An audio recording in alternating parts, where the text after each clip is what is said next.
கரூரில் நடைபெற்ற இசையமைப்பாளர் இளையராஜாவின் இசை நிகழ்ச்சியில் போதிய ஏற்பாடுகள் செய்து தரப்படவில்லை என ரசிகர்கள் குற்றம் சாட்டியுள்ளனர். கோடங்கிப்பட்டி பகுதியில் உள்ள திறந்தவெளி திடலில் இந்த இசை நிகழ்ச்சி நடைபெற்ற நிலையில் போதிய இருக்கைகள் போடப்படாததால் 3 மணி நேரத்திற்கும் மேலாக நின்று கொண்டே நிகழ்ச்சியை பார்த்ததாக ரசிகர்கள் கூறியுள்ளனர்.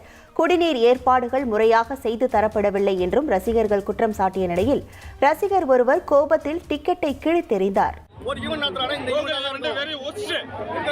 நீங்க எவ்வளவு காசு கொடுத்து எடுத்தீங்க டிக்கெட்? 5000 ticket, 3000 ticket.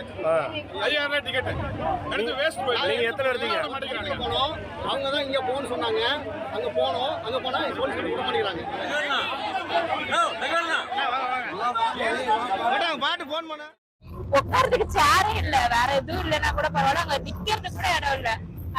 ஈவன் கணக்குல நிக்காதீங்க போங்க அப்படின்னு சொல்றாங்க. ஆனா இடம் இல்லாம எங்க போறதுன்னு தெரியல.